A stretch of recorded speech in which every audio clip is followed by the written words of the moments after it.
Thanks so much for joining us today. We are delighted to welcome you to How Do We Understand Authoritarianism? My name is Mona Atea. I direct the Institute for Middle East Studies here at the George Washington University. We're delighted to co-sponsor this event with the Institute for European, Russian, and Eurasian Studies here also in the Elliott School. This event is hybrid, so both in person and online. And we are joined by Julian Waller, who's a part-time faculty member in the Department of Political Science here at GW, and he teaches Russian politics. He's also an associate research analyst in the Russian Studies program at the Center for Naval Analysis, a federally funded research and development center. In addition, he's a non-resident fellow at the Illiberalism Studies program housed in the Elliott School of International Affairs Institute for European, Russian, and Eurasian Studies, or IRES.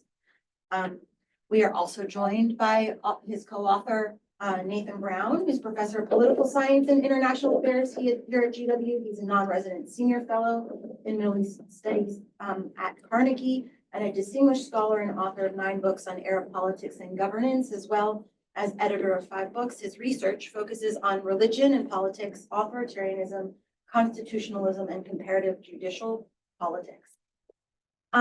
These 2 authors will be in conversation with Mona Ghobashy, who's visiting us from NYU University, where she's clinical associate professor of liberal studies. She's a scholar of the history and sociology of politics in Egypt and the broader MENA region.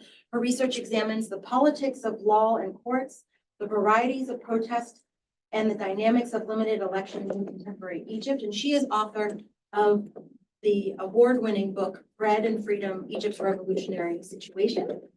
And finally, we are also joined by Thomas Carothers. That's fine. Okay. He is the Harvey B. Finberg Chair for Democracy Studies and the director of Carnegie's Democracy, Conflict, and Governance program. He's the author or editor of 10 critically acclaimed books and a leading authority on comparative democratization, international support for democracy, human rights, governance, and rule of law in civil society. This event will also be moderated by Professor Henry Hale, who's professor of political science and international affairs here at the Elliott School and director of the IRES Institute for European, Russian, and Eurasian Studies. We just want to announce that IMIS is delighted to remind you of this is our last event of the semester, and we will be starting off the spring 2025 IMIS Conversation Series with an event on January 23rd at 2 p.m. Called How Sanctions Work, which is a panel discussion with Nargis Gholi from SAIS and Jeff Stein from the Washington Post and Sina Azadi from IMIS. And it's a panel on the causes and consequences of U.S. sanctions in Iran. So without further ado, I will hand the floor to Henry to moderate this panel. And thank you so much for joining us today. Hey, thank you so much. Again, I'm director of IRES. We're very happy to be able to cooperate with IMIS in this event. So I think without further ado, let's just get to the speakers. So my understanding is that Nathan will lead off, to be followed by Julian, and then we'll turn to our esteemed colleagues who will be commenting on the book. So Nathan. Thank you very much. Thank you very much, Henry. Thank you very much, Mona. Get 2 Monas on the panel for a moment. I was once on a panel recently with 2 Nathans, and it was just an honor. I'm glad I'm no longer alone. First, I will say we will be sort of discussing this book, which is available not simply in hard copy, you can order from University of Michigan Press or Amazon, but it's actually open access, University of Michigan Press. So if you want to read it online and not pay a dime, you can do so. Just go to the press website, you can find it right away. When I was listening to the introductions, I thought, well, it's kind of odd. We've got a professor of liberal studies and then a specialist in democracy, and we're talking about authoritarianism. So what's going on here? And I want to sort of say a few brief remarks, actually starting from there. So why are these people called in? Partly because I love their work and my students know both of them. But also, I remember about 20 years ago, Tom Carothers wrote an article in the Journal of Democracy called The End of the Transition Paradigm, right? And it was a fascinating actual debate because what Tom was arguing, and you wrote the article, so tell me if I get it wrong, but essentially we understood a lot about regime change, authoritarianism and democracy through this idea that came out, a set of ideas that came out in the 1980s and 1990s about a series of authoritarian regimes that gave way to democratic ones. And saying this wasn't necessarily the best way to understand regime change and political change. And what was interesting was the responses were one was by Guillermo O'Donnell, one of the designers of the transition paradigm, or what other people refer to it as, who said, well, we weren't arguing, if I remember correctly, we weren't arguing that this was an inevitable sequence. So there, it didn't really exist. And what really struck me was that that response was both right and wrong. Yes, if you go back and look at some of those writings about democracy, democratization, and authoritarianism and so on, they didn't presume anything, but the whole project was motivated by trying to understand democracy and when democracy would happen. And so authoritarianism was defined as all those systems that were not democratic. And it was interesting because how could it become democratic? And that's obviously important in some cases, in some instances, but if it's where our understanding of politics begins and ends, then we're leaving out an awful lot. And political scientists kind of came to understand this and I think grapple with it in ways that begin to try to take authoritarian politics seriously, but tended to do so in one of two ways. Number one, they tended to take a look at regimes and say, okay, who's in charge here? We know in democracy, there's some kind of, popular accountability, but so we can divide authoritarian regimes according to who rules. Is it political parties, is it military, and so forth and so on. And so a lot of who questions.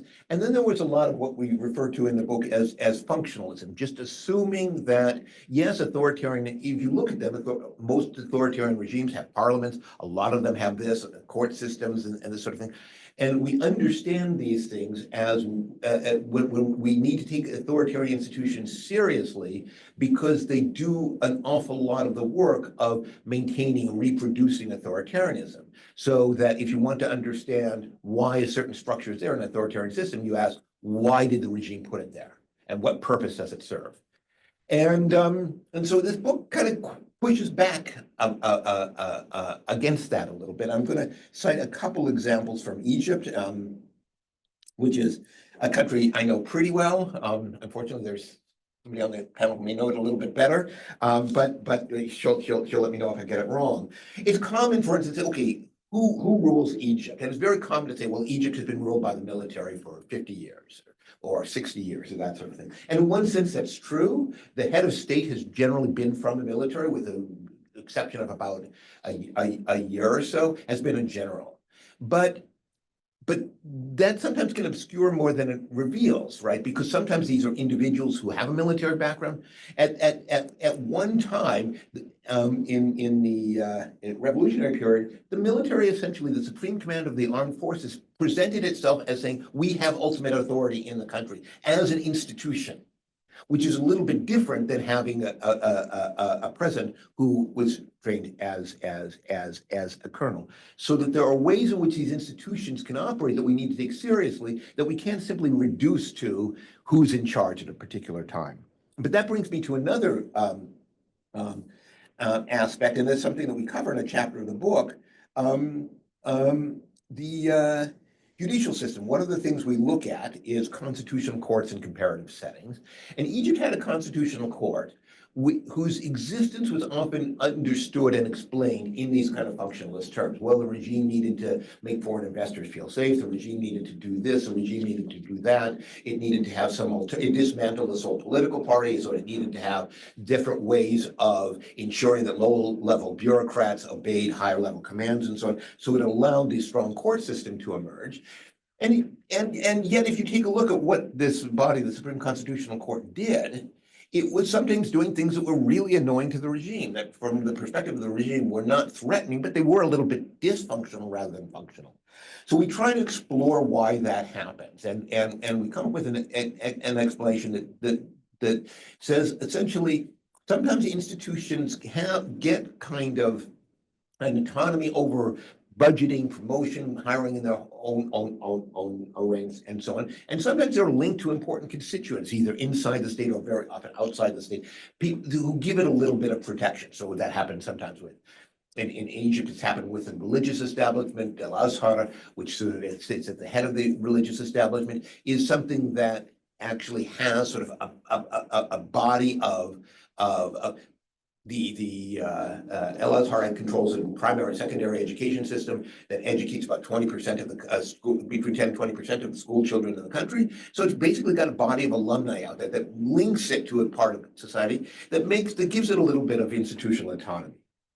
The Constitutional Court we understood partly in that way, something that was basically able to reproduce itself over time with a lot of control over its own appointments and budgeting, and so on. Something recently interesting happened about a year and a half ago, and then here's I'll link the two parts: my reference to the military, my reference to the courts.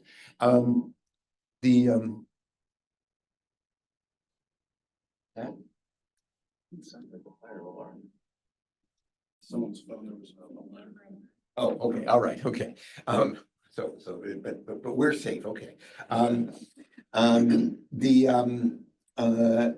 The president of the republic, who had an authority which he didn't always exercise, of selecting the president, justices of the Constitutional Court, took the head of the military courts and placed him on the Constitutional Court, essentially robbing it of this autonomy that it had. And when you understand that happened, there's a way in which the political system in Egypt operates differently today, because the military as an institution has essentially, and I would say some of the intelligence apparatus, has infiltrated various parts of the state in a way that it didn't a generation earlier. So to call it, for instance, a military regime, gets at some things, but it misses the way in which military officers, the military manages to run or steer things or manages not to. And it can misstate the way in which other state institutions sometimes exercise autonomy from the regime and sometimes do not. Hence the title, Autocrats can't always get what they want. They sometimes do. And when push comes to shove, in an authoritarian regime, they usually do on matters of key concern, but push doesn't always come to shove. And so an awful lot of politics in authoritarian systems can be understood not simply by who's at the very top and how various parts of the state serve their interests, but also in how various state institutions operate, basically from the middle on down. Okay. Should I go?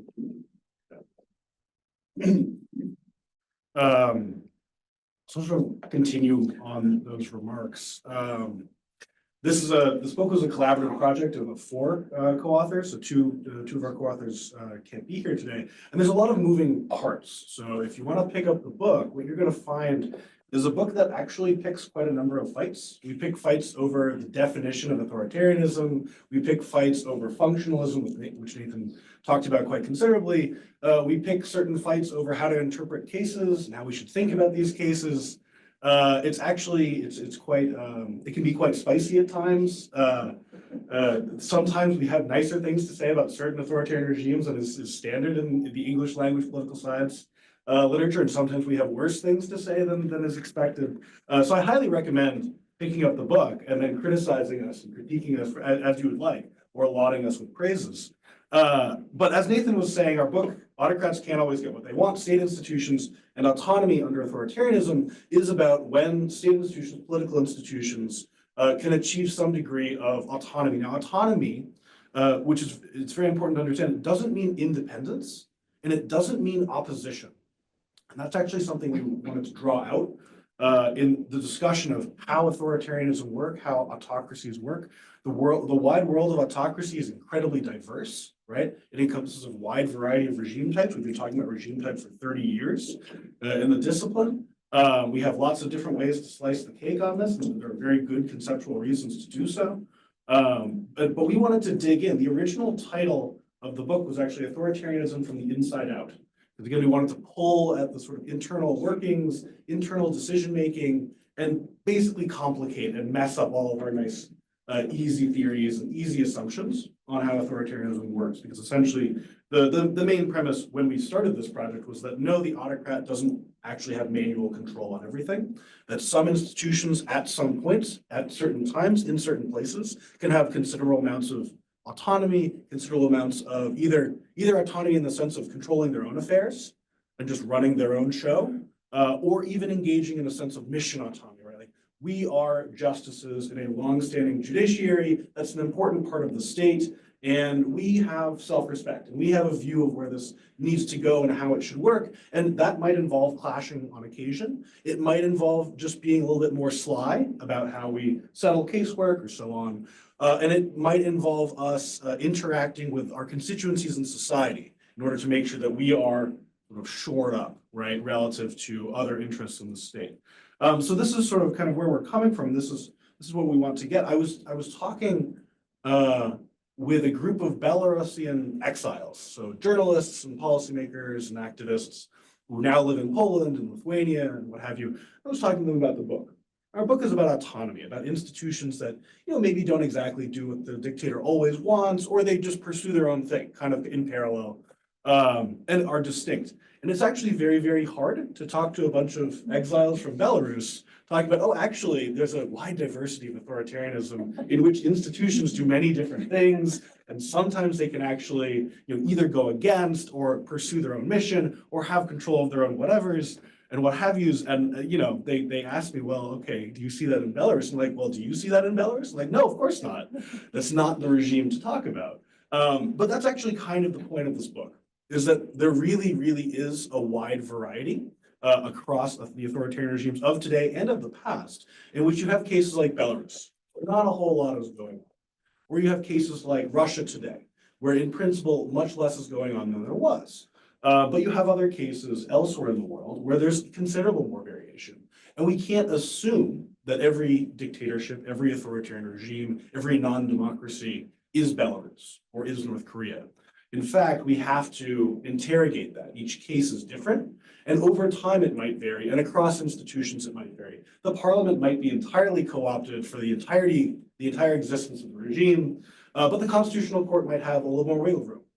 And perhaps the religious establishment of the given country, be it Islamic or Catholic or Orthodox Christian or Buddhist, might actually have a lot of things to say, and there are red lines that the regime doesn't touch or touches with only great difficulty. And we also think that there's just very, very strong temporal variation, that there's considerable change over time across these institutions. We picked 3 particularly prominent institutions. So we picked constitutional courts, we picked parliaments, legislatures, and we also looked at religious establishments, in part because those are relatively less studied, and certainly less studied in comparative perspective. Now, there's very good reasons for that, because it's very difficult to compare religious establishments, both cross-confessionally and just institutionally.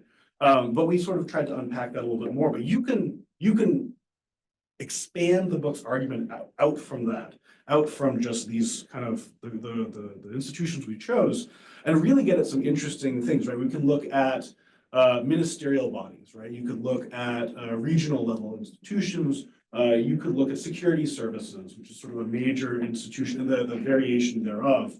Or you can look at armed forces, which are often quite distinct, and also degrees of autonomy, and how that relates to civil-military relations. In the Russian case, for example, the Russian Ministry of Defense and the Russian Armed Forces are becoming increasingly important political institutions because it has become a wartime dictatorship.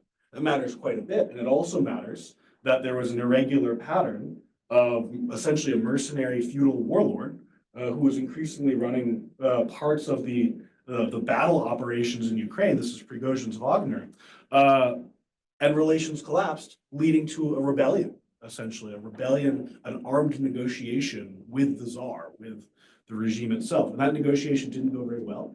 But the fact that that happened, and then the fact that Russia just continued moving on after that, is also a very, very interesting aspect to how we can complicate the nature of authoritarian regimes, how we understand the ecosystem of institutions within them, and how we have to be very, very careful when we make grand statements about, oh, this is what always happens in a dictatorship, or this is what a parliament does, or this is what a constitutional court does, or this is what a ministry does, or what have you. Sometimes they do, and sometimes they don't.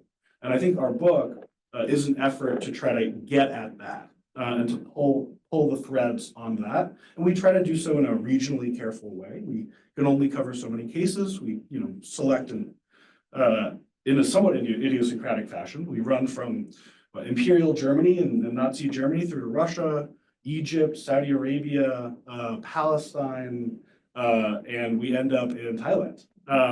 So it's a little bit of an eclectic mix, which again, I think serves our purposes quite well. This is the start of a broader conceptual and theoretical and empirical conversation about the nature and means and methods of stable or unstable authoritarian rule and how it operates. And so with that, sort of turn it over to our wonderful readers.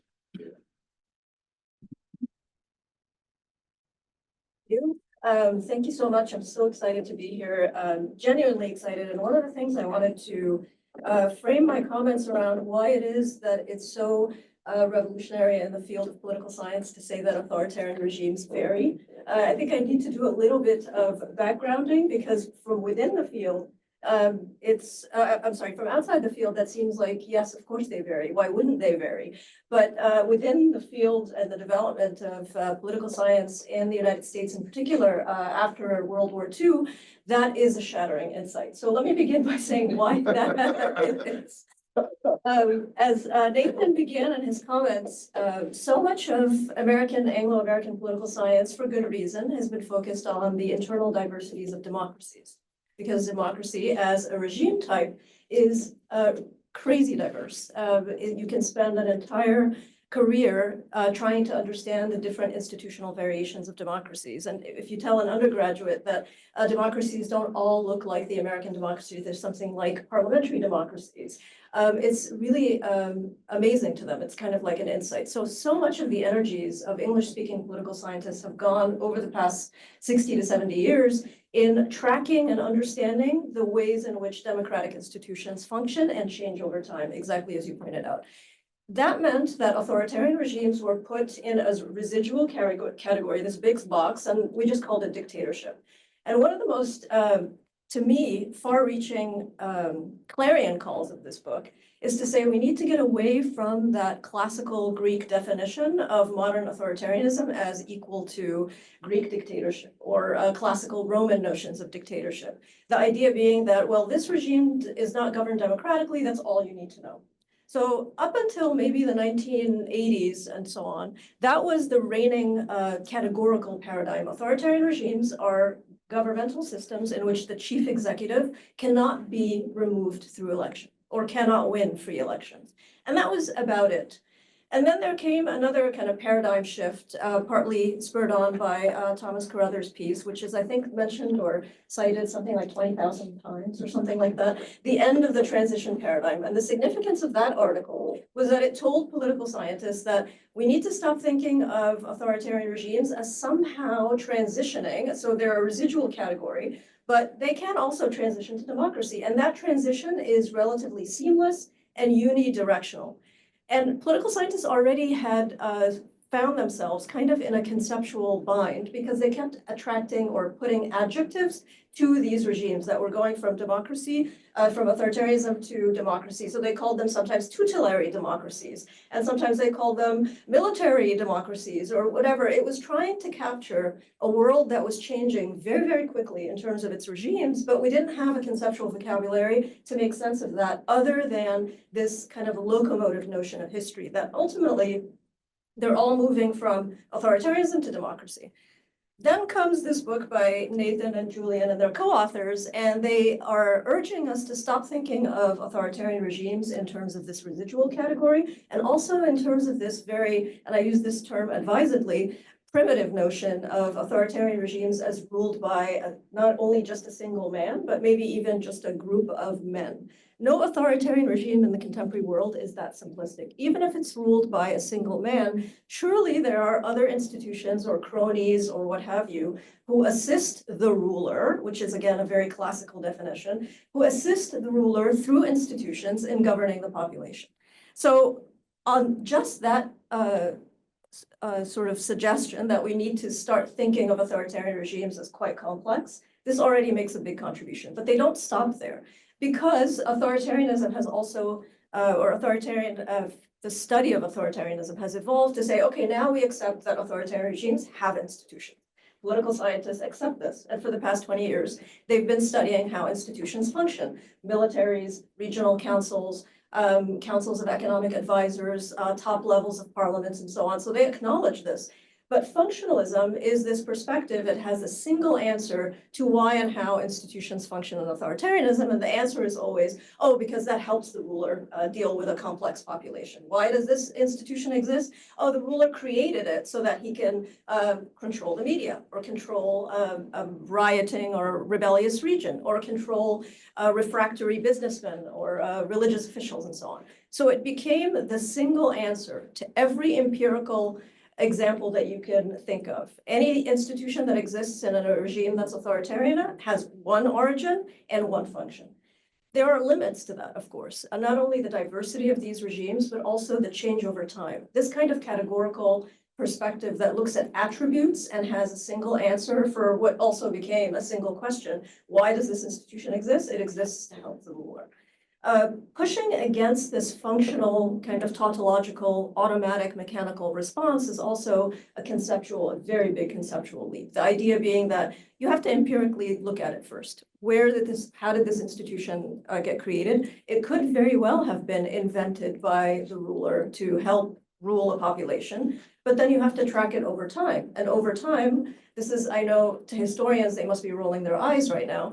Unintended consequences is a big deal in political science. It takes us a very long time to acknowledge that in order to trace things over time, you can't assume that the reason that an institution was created is also the very same reason that it is maintained. There's a lot of fascinating things that happen between T1, T2, and T3. So this is, I think, it's not the only one, but it's one of the first and most stimulating ways in which it shows us how that happens in the meaty empirical chapters. And I love the way that they use different kinds of institutions, because this tells researchers, don't go out in the world looking for just constitutional courts or just legislatures or just religious institutions. Look at the case that you're interested in and find some sort of a corollary institution that may help, but it doesn't have to be these one-to-one correspondences. So it gives you a framework for analyzing real existing authoritarian regimes, but even more importantly, it gives you a framework for how to track them over time. The one thing I want to leave the audience with and leave my co-panelists with is actually the very stimulating conclusion in this book. I thought this conclusion was one of the most stimulating aspects of the book, because here's what they do, and it taps into a moment in our contemporary world where everyone that I know of, both scholars, ordinary citizens, people across the world, are in a state of flux about how we understand regimes. And that's because what's happening to democracies around the world. Ever since the election of Donald Trump, we are in the United States. The United States tends to be very US-centric. The US public has faced, and US politicians and observers of the United States have faced a series of questions that I don't think they thought they would ever face in terms of the fragility of American democracy. Now, this is actually a headline everywhere, but before the election of Trump, I don't remember seeing, and please correct me, I don't remember seeing anyone in the US space talking about how the US democracies can actually be subject to some of this very same erosions, or to use the term of art, democratic backsliding. So now we're at a moment where citizens across the world are appreciating two things. They're appreciating the fragility of democracy and established democracies, the rise of right-wing populism or right-wing authoritarianism, however you want to label them. And at the very same time, we're also appreciating the flip side of the coin, the fact that authoritarian regimes are extremely complex, and they actually do have very durable or autonomous institutions. So that opens up a question that I'd like to kind of leave the audience with, and that is, this book comes back over and over again to the idea of autonomous institutions. And as Julian rightly pointed out, by autonomous, they don't mean institutions that are necessarily independent, the way we would tend to think of an independent judiciary. And they also doesn't necessarily mean oppositional. And this is a slippage that I actually make all the time when I'm thinking about, oh, this institution doesn't appear to be following the wishes of the leader. That must mean they're going for democracy. Not at all. this idea of mission autonomy is actually one of the most fascinating aspects of authoritarianism, the idea that judges may not be democratic agents or businessmen may not be democratic agents, but they're interested in carving for themselves a space of self-rule where they select their own rules, they select their own recruitment mechanisms, they have their own budget. That doesn't necessarily mean that the system is transitioning to democracy. So one of the things that they leave us with, they don't answer this question, but excellent research poses stimulating questions. Might not political science need to now really seriously turn to the idea of autonomous institutions in both democratic and authoritarian regimes, because it's a double-edged sword.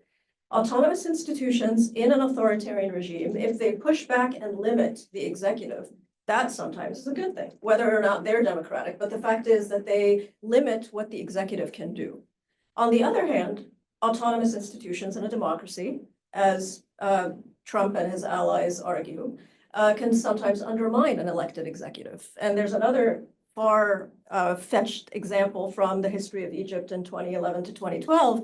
That's exactly what happened to the first democratically elected president of Egypt, who spent 368 days in power before he was ousted by the military. At every turn, he was thwarted not just by the military, but he was thwarted by other state institutions who refused to accede to his authority, not because they were Democrats, but because they did not want to accept a new precedent of an elected civilian coming from a political party telling them what to do. That's not part of their mission autonomy. So I'd love to hear more in the audience comments and also from my co-panelists about getting really down into this concept and understanding what it means, but also its implications in everyday regime types, both democratic and authoritarian. Thank you.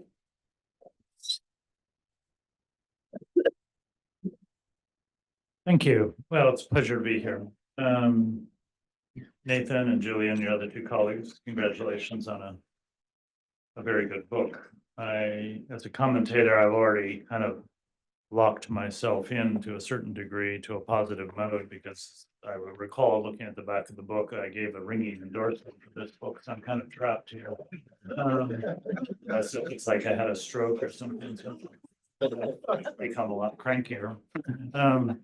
So I'll be pretty positive.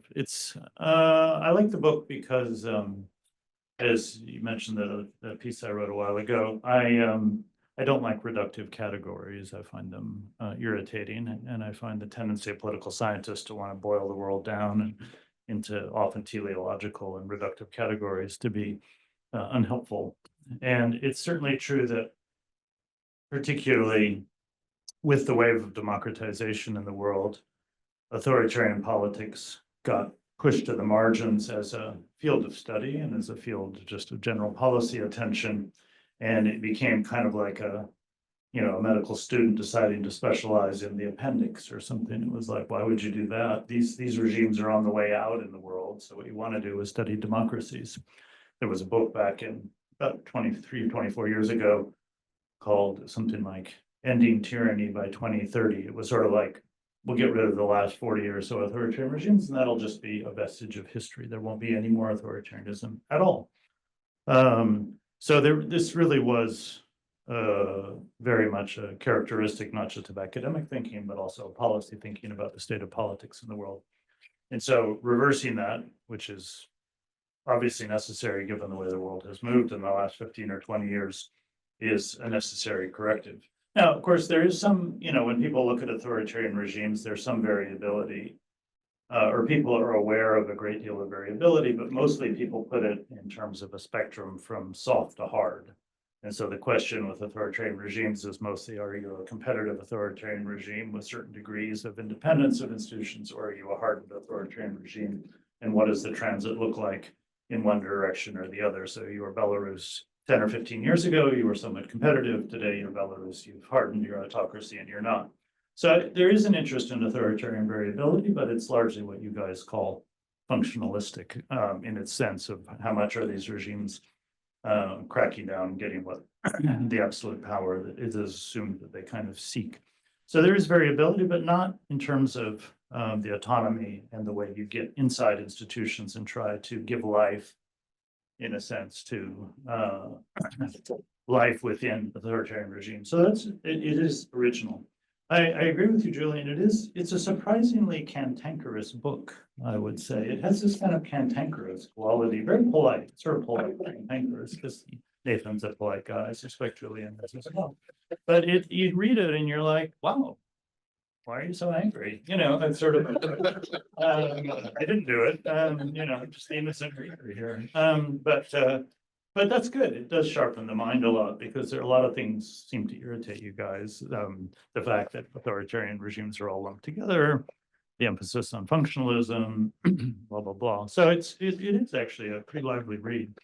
I complained to Nathan a bit when I read it before for the endorsement that the introduction is more than 50 pages long. And I said, at least in think tanks, we don't have 50-page introductions. But a long pattern of giving Nathan a hard time about things like that. So he took that in stride.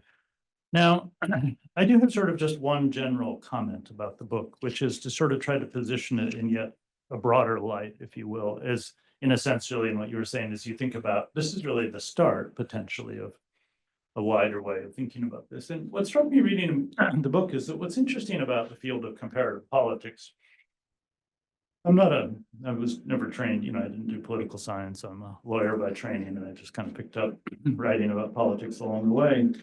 The field of comparative politics is most comparative political people are grounded in one country or one region, because you can't really be a student of the whole world.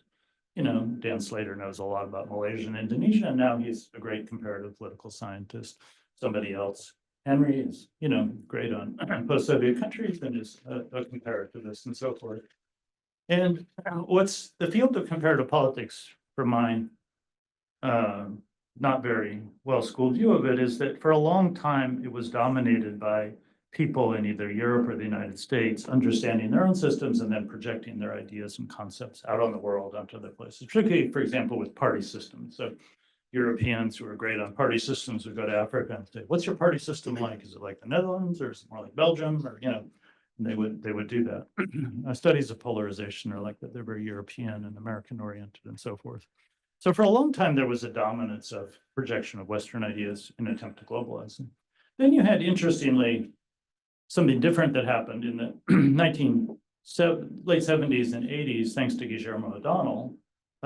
His ideas about bureaucratic authoritarianism, which were very dominant in studies of authoritarianism before the wave of democracy of the second half of the 80s and on, was really all rooted in Argentina. And I remember saying to Guillermo once, I said, you know, you managed to project Argentina onto the whole world. And he did so because he was a very smart guy and was a very interesting concept, the idea of bureaucratic authoritarianism, which is not totally divorced from what you guys are interested in. He was interested in the idea that authoritarianism and bureaucracy had a kind of a deep and complicated relationship. But it was basically Guillermo's experience with Argentina and really just a couple of other South American regimes, which he then created a global theory about. And people around the world said, gee, here we are in Malaysia, are we bureaucratic authoritarian? And I watched that process. I was kind of fascinated because it was rare that you'd see a quote global South scholar project his ideas globally. Then you had the second wave of the Latin American projection, which was transitology, the Philippe Schmitter, the project, and others, which was largely rooted in Latin America, although it picked up Central Europe along the way. And in the late 1980s was basically, you know, pact-based transitions, which were kind of a Latin American and then a bit of a Central European phenomenon, were projected as this is the mode of democratic transition in the world. And you had a kind of Latin Americanization of political science thinking about global politics for a while.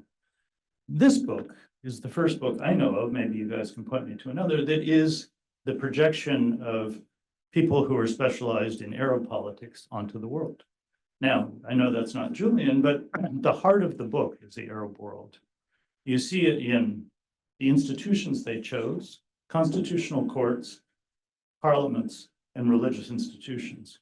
If you started in a different part of the world, you wouldn't have chosen those three. That's Nathan right there. That's Nathan's career: constitutional courts, parliaments, religious institutions in the Arab world. Not, you know, I'm overstating it a little bit, but they've taken what are the three most interesting hallmarks of Arab authoritarianism and said, let's look here. And then there are case studies. They have 8 case studies. 5 of them are from the Arab world. 3 are Russia, Thailand, and Nazi Germany. But clearly the heart of the case studies is also the Arab world. And they project out from that. Now, I don't think that's a fatal flaw. I think that's an inevitable part of comparative politics because you need to start from somewhere.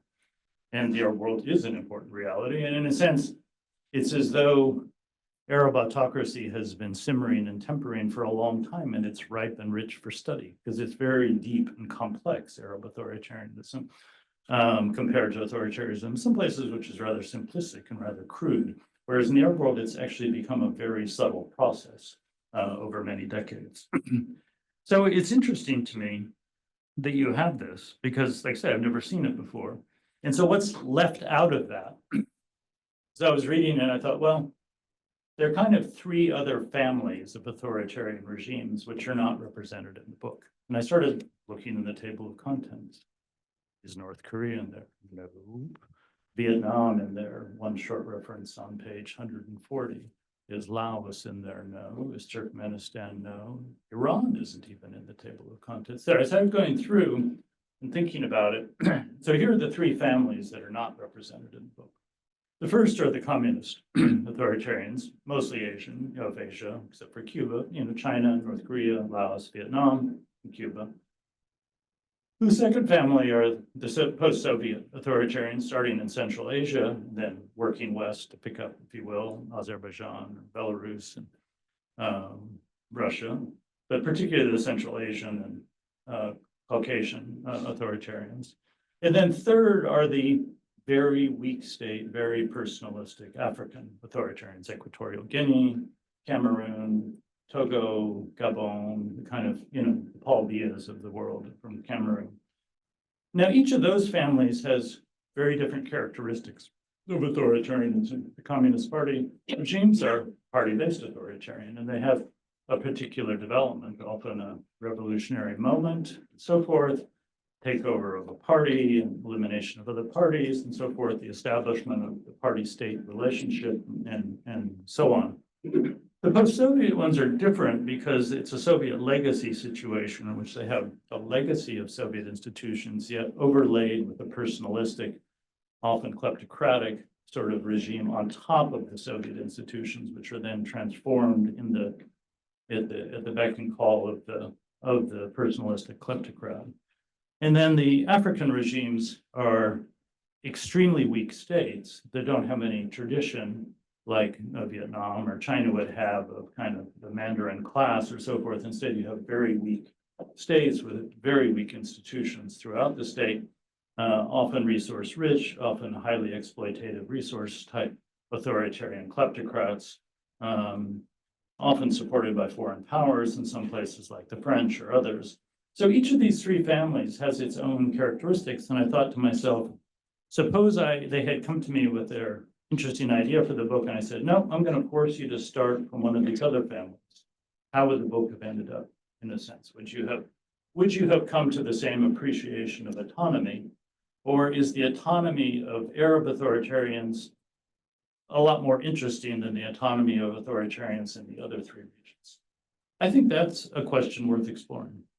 Or, I mean, I think that's where I was left. I don't know the answer to that. And I looked. The one China example, China appears a couple of times in the table of contents, but the only example you give from China, page 64, you mentioned bureaucrats kind of not following the dictates of the central party, kind of doing their own thing. But that's a bit the problem in the very large Chinese party system of squashing down all the middle and lower level people to get them to do what they want. That's why they have constant anti-corruption programs, because they're always trying to get the bureaucrats in all of the different regions and provinces and localities to stop feathering their own nests. It isn't really that the bureaucrats are showing autonomy in any very interesting way, in the way that Nathan's interest in, say, the Egyptian judiciary. The judiciary has some really interesting autonomy. The autonomy of corrupt Chinese bureaucrats isn't particularly interesting. It's rather mundane, but it's still a kind of an autonomy, but it's not the sort of autonomy that really seems to interest you. And then I thought about post-Soviet cases. I'm not sure, they didn't start with much autonomy because of the Soviet legacy. in most of their institutions, and so I'm not sure how much is developed. And then the African ones, certainly the judiciaries have very little autonomy in those countries, and there's that. So I think it's an open question of the transportability of your analytic framework to the whole universal domain of authoritarian regimes. But you could defend yourselves, it's not a charge, but it's an open question, and say, but that's the whole point of our book, is there's a great deal of variability. So I'm just saying, I wonder how much variability there is, or I wonder how much the richness of autonomy exists outside of the Arab authoritarian domain. So that's my comment and question to you, but I can go, that's what a good book does, is it should produce big questions and big thoughts, and projecting this experience out onto the world is a very provocative and interesting idea that has never been attempted before, and it won't be done any better than this book does it. So thanks for that. Okay, thanks. Maybe can I get the. Okay, I mean, I think we have a couple very interesting questions. Maybe you want to briefly respond to those, and then while people are formulating questions, we can send it to the audience. Do you want to respond to anything that the discussants have said, or would you like to go straight to questions? Yeah. I'm going to think and talk at the same time, and that's kind of dangerous. Tom, in a sense, I think you're right. Yeah, political systems are interesting to me, depending on how far they are from Cairo.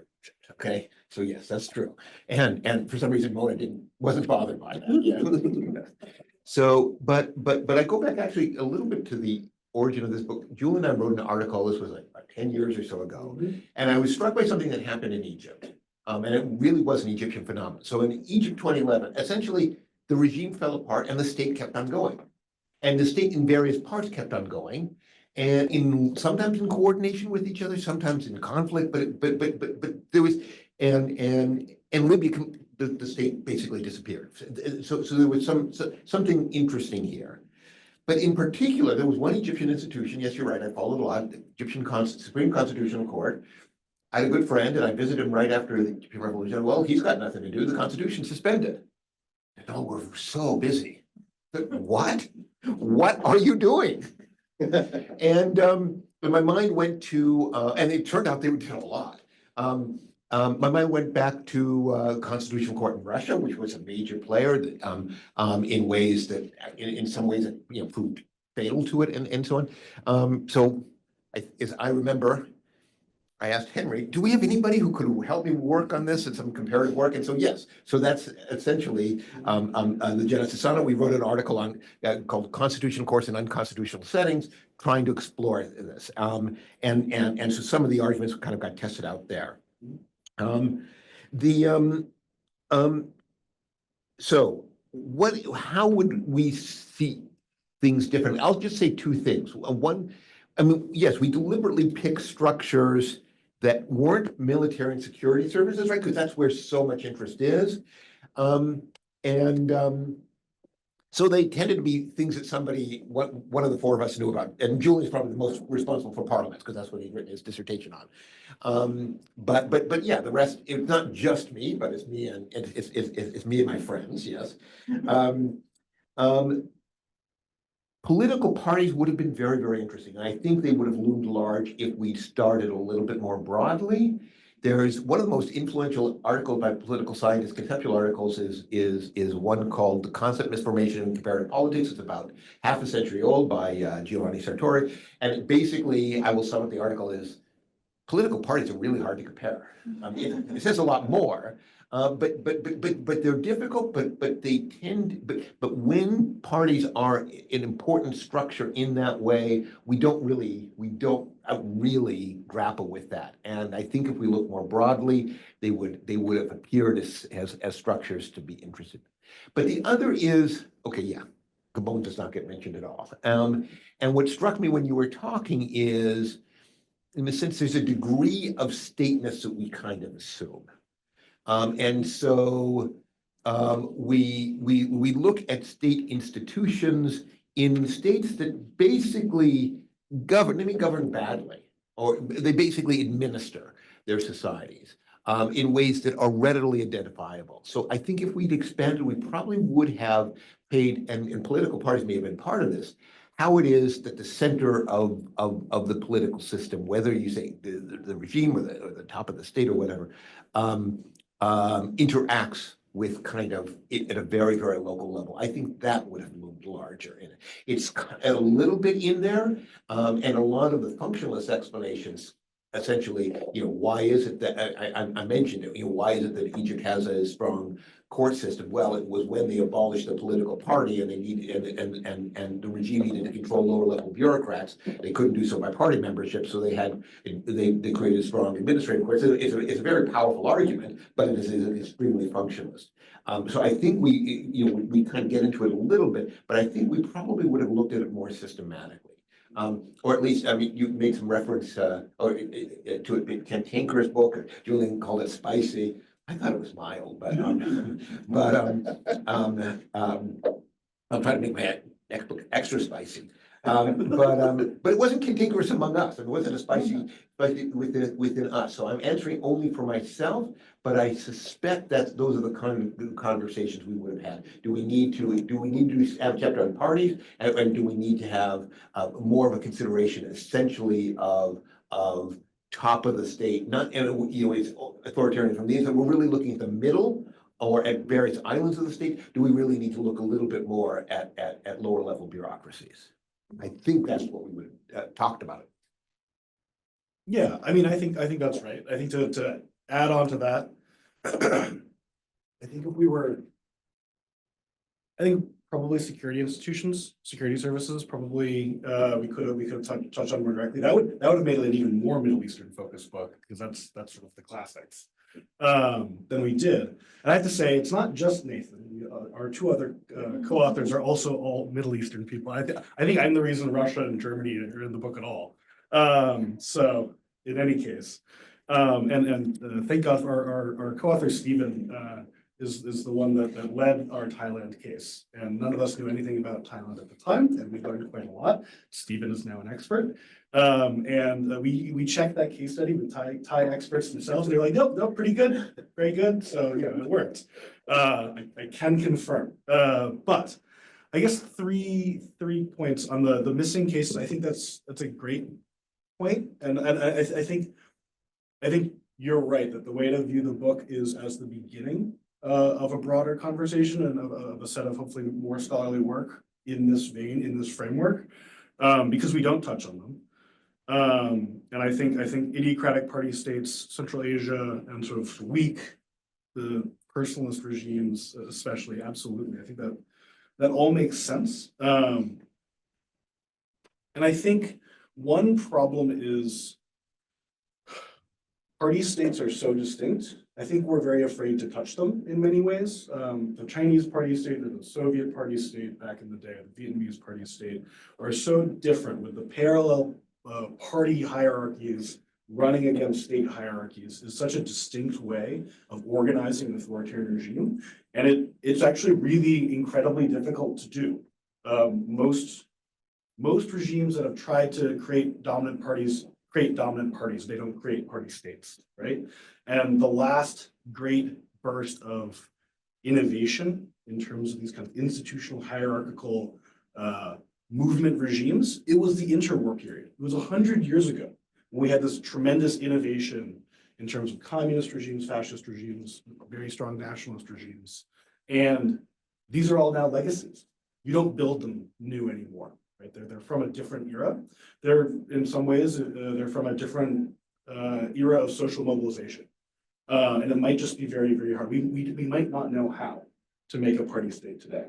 Whereas we do know how to grab a liberal democratic constitution and slap it on, and then have an authoritarian regime sort of working the gears with that sort of paper constitution in place. And that's the world we live in, right?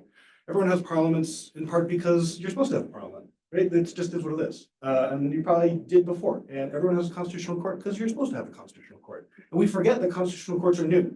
They were invented by some Austrians in the 1920s. They were actually implemented in most countries, including in democracies, only after World War II. Some European democracies didn't have real constitutional courts until the 70s or the 80s, which is correct. So constitutional courts are kind of new, but now they're pervasive. You never write a new constitution without one. You might have different levels of power, different levels of purpose. but they're actually quite new. Religious establishments are the exact opposite. They're incredibly old in almost all cases, right? So we can't capture all the variation. What we can do is point at it and say, take a look at all this stuff. It's a lot more. There's a lot more stuff going on. And you don't have to be a historian who just focuses on one case. You can make comparative judgments. You can draw out lessons that are conceptual, that are more abstract. I wanted to just touch on two more short things. Mona brought up this great point about sort of Roman dictatorship, Greek tyranny, right? So there's the classical conception of regime, which was very pervasive until it fell away completely.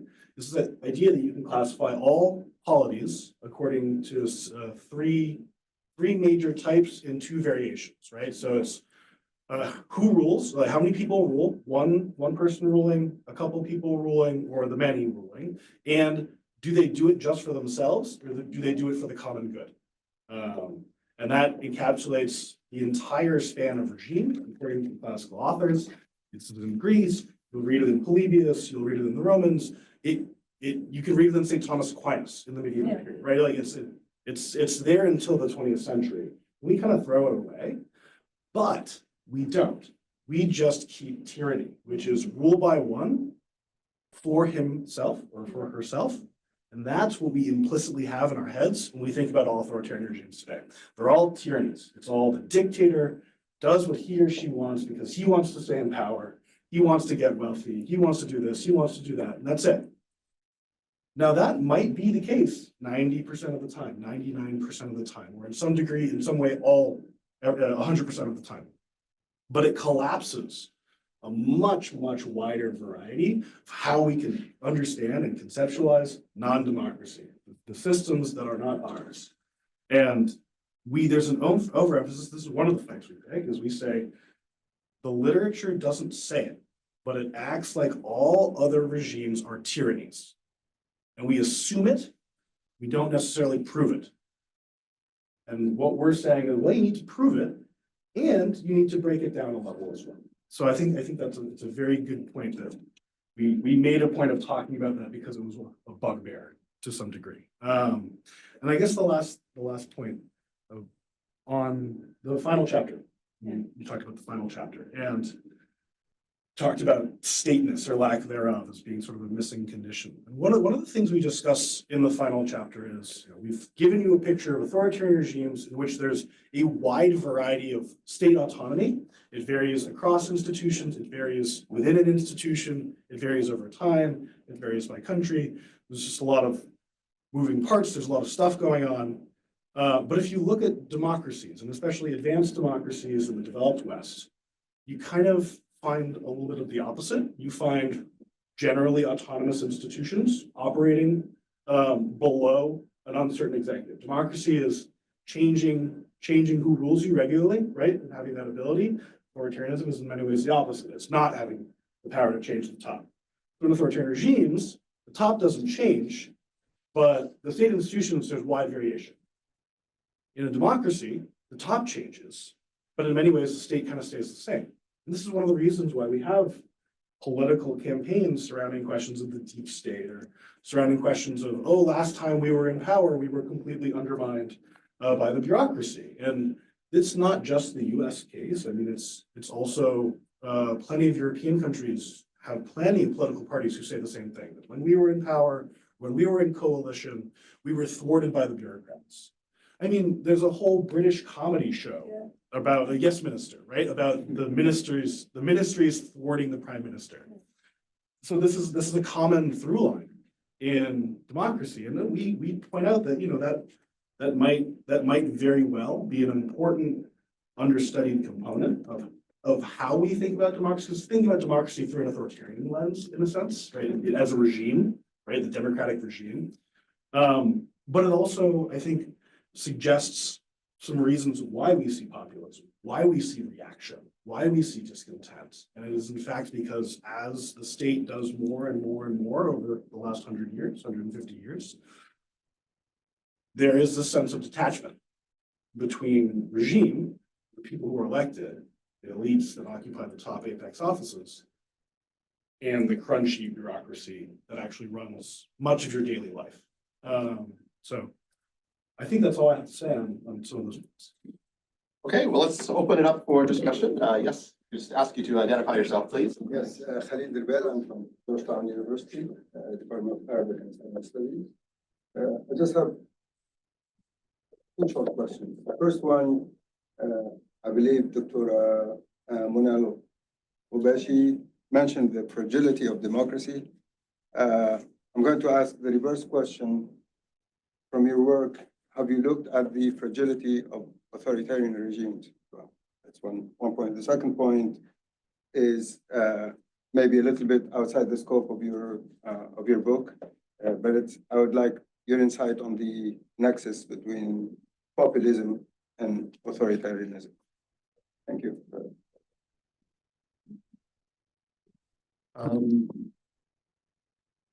On the first question, fragility of authoritarianism, I think the answer is no. Julian might correct me, but I think the reason has to do with actually something that Tom said, that we're sort of pushing against those people who are trying to understand authoritarianism by focusing on how it could become something else. So I think that may have been where we were being cranky or cantankerous. No, we don't want to do that. We may have done it, but if so, I forgot it. On populism, yeah, in a sense, I'll build on what Julian just said, and what Mona brought out sort of about the final chapter where we talk about democracy. One of the reasons why I think people find populism threatening in its current form, I mean, it has different forms, but is that it is sometimes presents itself as it's against the deep state, it's against the bureaucracy, it's about making the state serve the people and so on, in a way that makes people can cause concern that what it's doing is it's removing what has become the defining feature of democracy, that is people change at the top. So that's what scares people about populism. And just a current application here, which is a Middle Eastern case, but not an Arab case. State of Israel right now. Okay, the Jewish population is incredibly polarized. But what are they polarized? What issue? It's not about strong military response in Gaza. I mean, there is some about, how much to prioritize negotiations and hostages and so on. It's really about state institutions. Do the state institutions serve the elected officials? And you've had bizarre events in which there have been soldiers who have been accused of crimes against Palestinians, right-wing groups trying to storm the Iron Voice to free them, supported by Israeli cabinet ministers. So this is really what the polarization is about. What is the nature of the Israeli state? Is the Israeli state to serve the people and the majority that is currently in power, that leadership, or does it have some sort of sense of professionalism and what we're calling a sort of mission autonomy? We're there to protect the state, but not necessarily serve the short-term partisan interests of this group or that group. No, we have professional standards. And that is really the animating difference that has gotten tens of thousands of people out in the streets, even sometimes in wartime. So that's what I see. A lot of the struggle about populism is about. It's one in which people worry, or really kind of just a debate about what the nature of the state apparatus is in relation to the democratically elected leadership. Yeah, I only have one thing to add on that, on the fragility of authoritarianism, fragility of democracy question. There's, the literature tends to basically, there's 4 questions that are always asked when we, like in comparative authoritarianism, if you're going to do that as your scholarly profession, or one of the areas of focus, is what is it? How does it rise? How does it fall? And then how does it work? And we're really trying to do how does it work? And there's been a lot of rise and fall over the last 30 years. And how does it work is sometimes less touched, or it's really on one country and trying to build it out. So to some degree,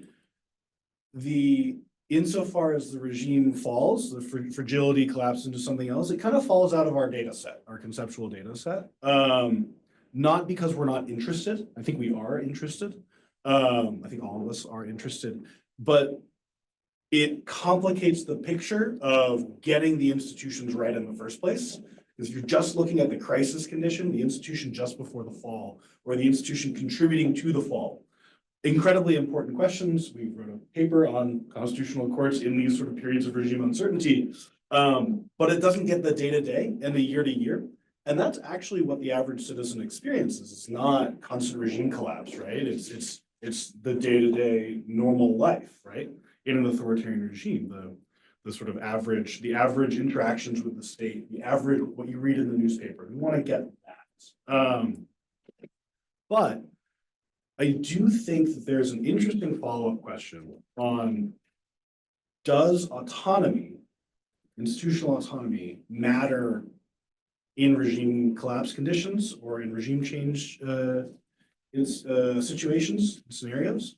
And I think the answer is probably yes, but I think that the answer is actually much more complicated. So a particularly autonomous institution in a given authoritarian regime, we're speaking abstractly, in a given authoritarian regime might matter a lot during the transition, or it might be one that's been quiet for 40 years. It didn't matter, never mattered, but then suddenly, because of constitutional positions, constitutional centrality, right? Think about the authoritarian parliaments in Portugal or in Spain during those regime changes. Suddenly they become the center of attention. Or in the Spanish case, the king, the monarch, which is itself an institution, actually becomes a very critical actor. And we wouldn't say that the Spanish king had incredible autonomy on all issues during the Franco period, right? But when the crisis happened, suddenly it revs up. And I think this gets to work that Henry's done on regime cycles and how during these sort of specific periods, elites start concentrating on the institutions in which they sit, they concentrate on where the autocrat sits, whether he's bound by term limits, things like that, or if he's unpopular, can we defect? Is it plausible? And I think there's a way to really integrate our book into that discussion, but that is the next book, or a next book. Okay, floor is on. Yes, please. All right, this is from our online audience, from Omar Sadr. How does state institutional autonomy affect international or democratic states' engagement with authoritarian regimes?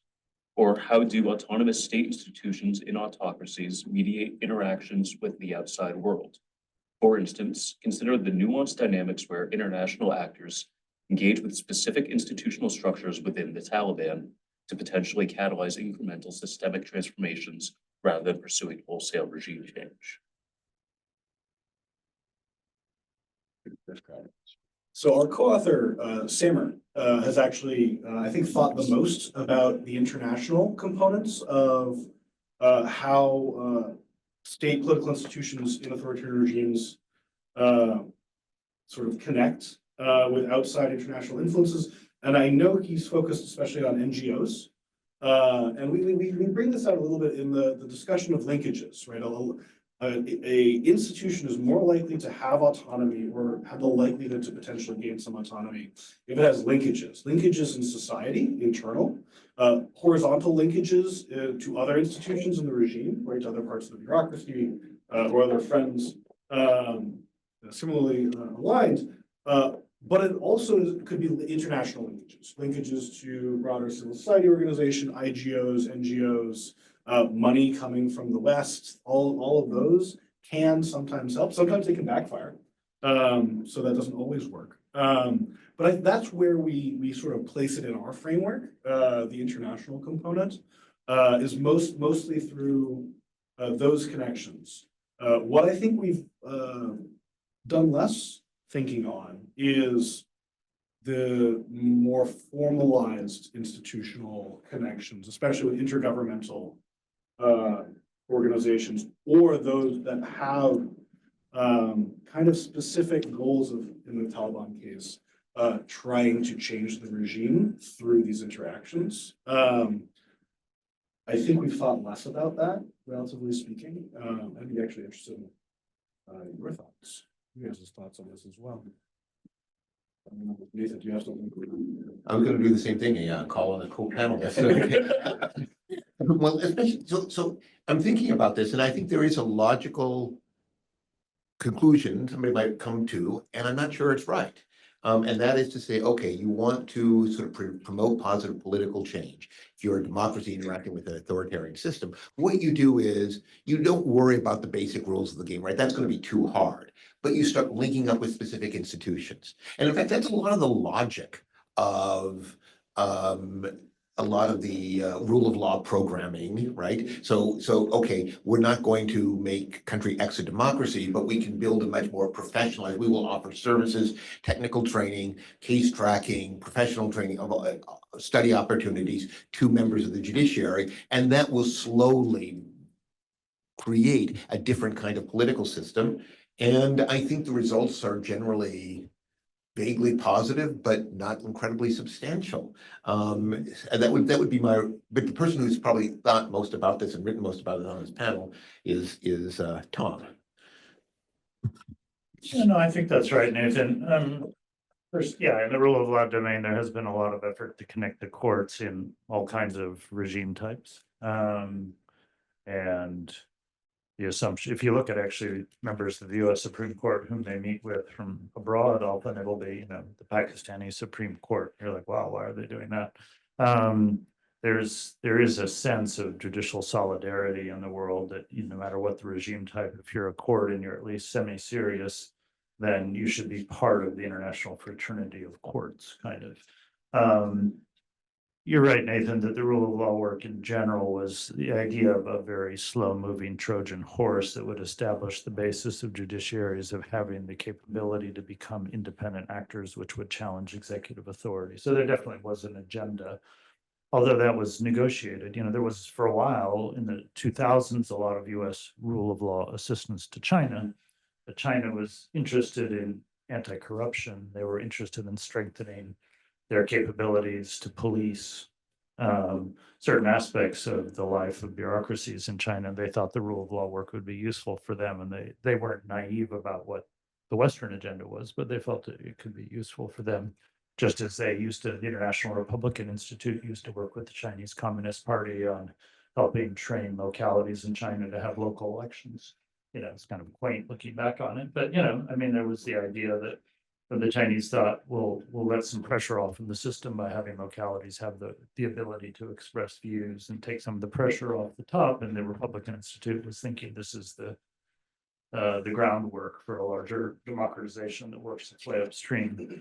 But even actually interesting, if you go back to the history of US assistance to parliaments abroad, it actually started in the late 1960s and early 1970s. And it was with parliaments in authoritarian countries. The US did a big program with the South Korean parliament in the early 1970s when South Korea was a military dictatorship, as well as Thailand and a number of other countries that were not democratic at the time. Again, there was a kind of a bit of a Trojan horse agenda there, but it was also, in a way, authoritarianism was the prevalent political system or whatever, political system in the developing world. And so to the extent people wanted to work with political institutions, they didn't have much choice. And they felt at least life will be better in countries if we work with the parliaments and help them be more capable, pass laws that have smarter policy ideas behind them and serve people better. So given that there isn't a whole lot of democracy out there in the developing world, we might as well work with these institutions. So in a funny way, that was there was a bit more tolerance for working with institutions within authoritarian countries because, like I say, there wasn't a lot of choice in those years. And so parliamentary assistance and the early rule of law assistance was with authoritarian countries. Thank you. Thank you. Had a question? Yes. Yeah, thanks. Ali Atiyah, an alumnus of the MAIA program here. So I'm hearing a lot of parallels to public choice theory that institutions, no matter where, can have their own interests and are automatically incentivized just by virtue of their own existence to try and expand their scope of control, which would apply, I think, equally to all kinds of government, just because organizations tend to self-proliferate. So I'm curious if that had any influence on this work, or if you think there are any future applications of kind of economic theories of incentives and public choice in looking at this problem.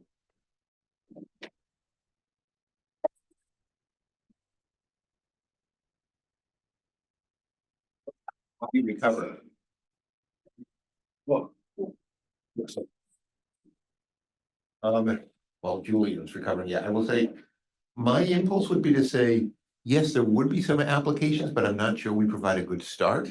Right, I mean, there is in the sense that we're looking at institutions to what extent they're capable of forming their own agendas. But there, when we talk about Julian's mission autonomy, it's not necessarily self-aggrandizement for the institution. I mean, that might be part of it. But it's more developing some kind of sense that they have professional standards and some kind of professional mission. It's not necessarily more and more control, but we are going to, we're the experts in area X and we're going to control X. And we're going to do it according to our own way and our own standards.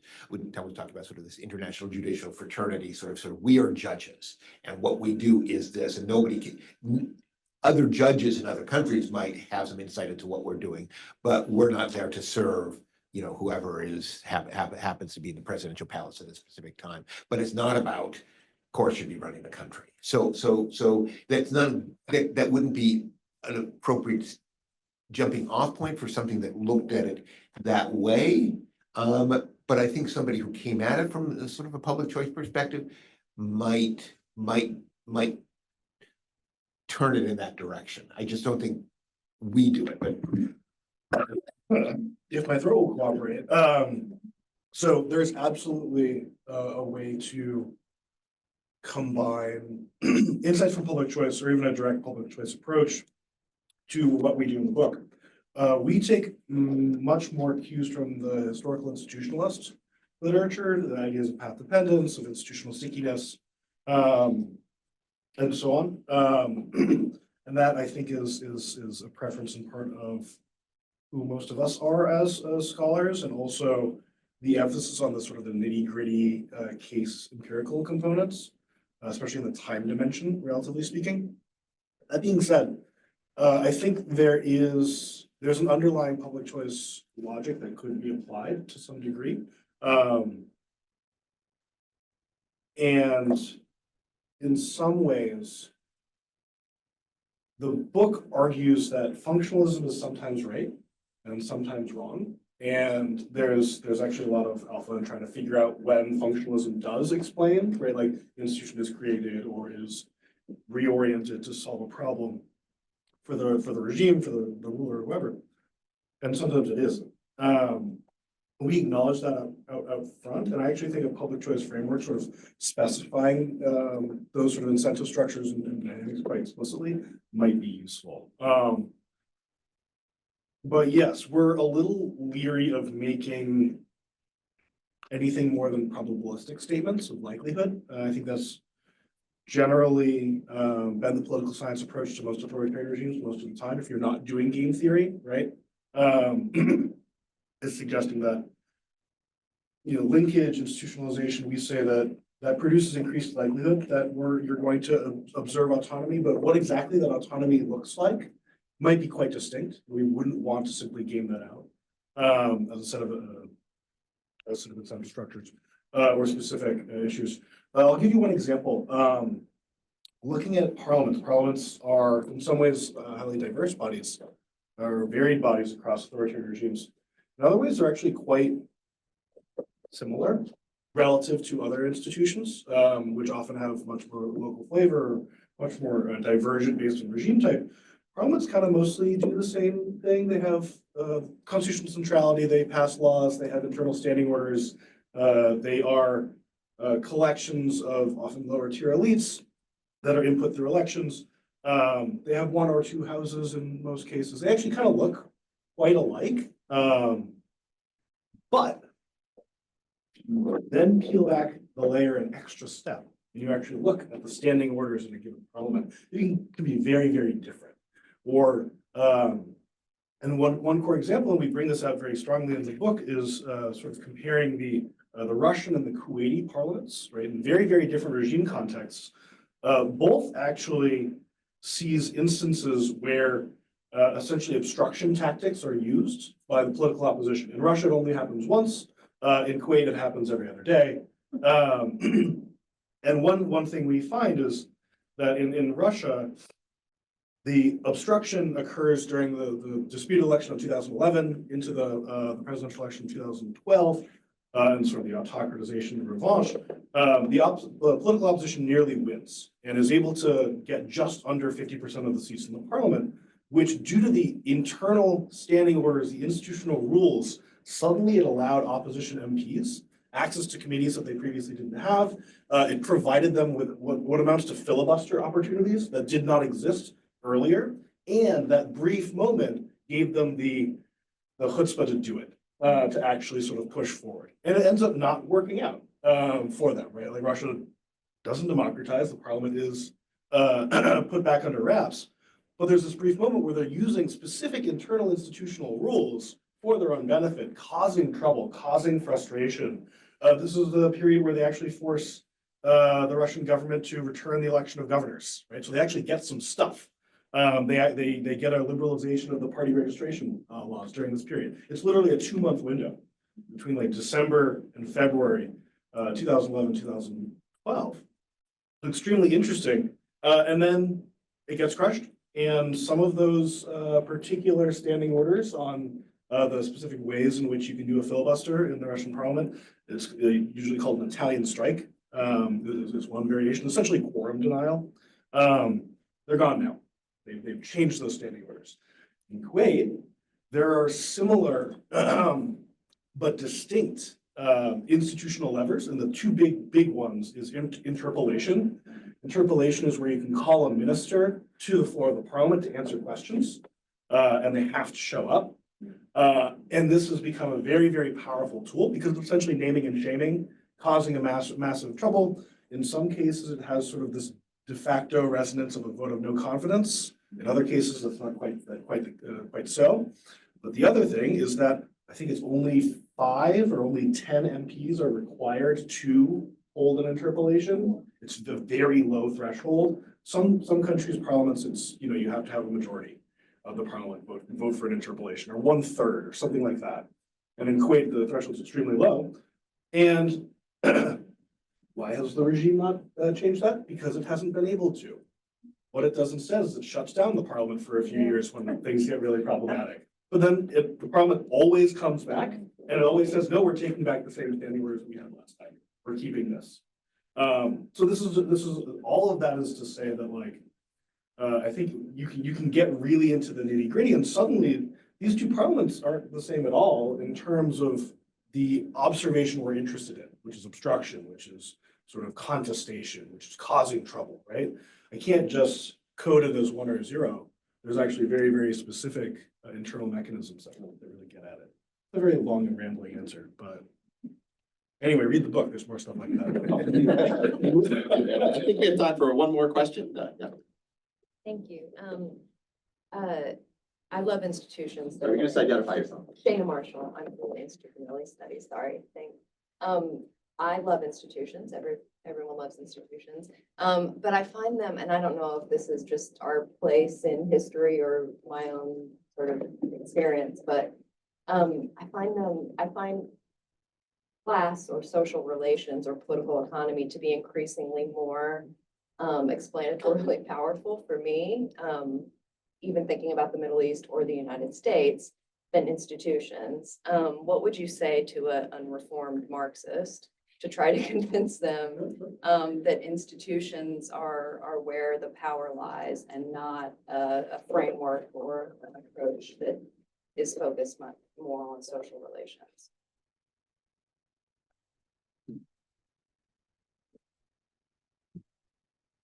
So I don't think we would argue that institutions are the center of all politics. We do say that they matter. Part of what I'd say is, well, if you're interested in Egypt, yeah, you should read parts of this book, and then you should read Mona's book, which isn't really so much about class. Class is a dimension in there, but there's an awful lot of society and a lot of politics. And there are some institutions that show up, but there is what I think our claim here is just a little bit more modest, that state institutions do matter, and that they cannot just be understood as a function of of regime interests. But there's an awful lot of politics that gets left out. I mean, what we're talking, when we talk about linkages, we talk about state institutions that kind of have constituencies. And when we just kind of drop it off there, obviously there's an awful lot of politics. What are those constituencies? How are they organized? How is it that they have these linkages? And that sort of thing. And so we direct attention in that direction, but I don't think we have a lot more intelligent things to say about them other than, hey, they're important. So take a look at how not just, for instance, to an unreformed Marxist, if your Marxism is of the 18th Brumaire, right? The state is the executive committee of the bourgeoisie. No, there's different parts of the state apparatus that might have ties to different kinds of constituencies. So we would might tell the unreformed Marxists, you're not necessarily wrong, but look elsewhere in the state apparatus than just at the top. Yeah, I mean, I think another component to that is institutions, the institutions we talk about and the ones we mentioned but don't dive into in great detail are ultimately the places from which the key decision-making and decision-influencing elites sit. In most cases, in most regimes, authoritarian regimes. Most authoritarian regimes are not populated solely by sort of gray vizier, informal figures that don't have an office, that don't have a position. That's the case sometimes. I think in very personalistic regimes that can be the case. But in many cases, you know, it's the vice president, it's the speaker, it's the head of a political party, it's the deputy director of the security service, or the 5 different directors of the 5 different security services that are all checking each other and watching each other and engaging in low-level wars with each other sometimes. And personnel is policy, and therefore where the personnel come from and where they sit does matter, in part because we argue that there are corporate identities that can be created, that, you know, the judges, the justices have their own corporate identities. In some cases, that will matter for how they end up interacting with the regime politics writ large. The same goes during sort of periods of crisis, right? Where do you turn? You're gonna turn to people with formal offices with formal privileges and prerogatives, right? But the other thing that I think is relevant is when we look at regimes in crisis, so Georgia right now, which has big popular revolts essentially ongoing after a disputed election. Outcome remains uncertain. But one point of interest and one reason why we haven't, I would argue, we haven't seen more protest success yet is that the protest movement so far has 2 things that it lacks. One are institutionalized political parties that are trusted and trustworthy with sort of very specific leaders that can be sort of focused on, right? The Rose Revolution had United National Movement, Mikhail Saakashvili, sort of very key figures, popular, charismatic figures sitting in an institution that can be sort of focused on. And the second thing is actually an institution we do cover, explicitly, not the Georgian case, but religious establishments. And the Georgian Orthodox Church is an incredibly important institution as a religious establishment, which gets state subsidies, also exists strongly in society. And the protest movement has not successfully interacted with the church. And that is a major problem for reaching out into rural communities, reaching out into more traditional communities, sort of limiting the scope of the protest. Now, that doesn't mean it won't succeed. And that doesn't mean that there hasn't been efforts to try. But I think what we can say is that the Georgian Orthodox Church has been able to maintain significant autonomy, has been able to sort of negotiate more and more funds from the state. The state has been interested in doing so for its own political reasons. But that, At 3 o'clock. so as a result, the protesters have to think seriously about this major institution in society. By not doing so, they're not using a lever that they otherwise could. All right. I just need to make sure we thank Levi and Christian and Matthew for their support putting on this event, And then, of course, congratulations again to Julian and Nathan for writing such a provocative book. And thank you to all the panelists for being here. We invite you to a small reception now. Thanks so much.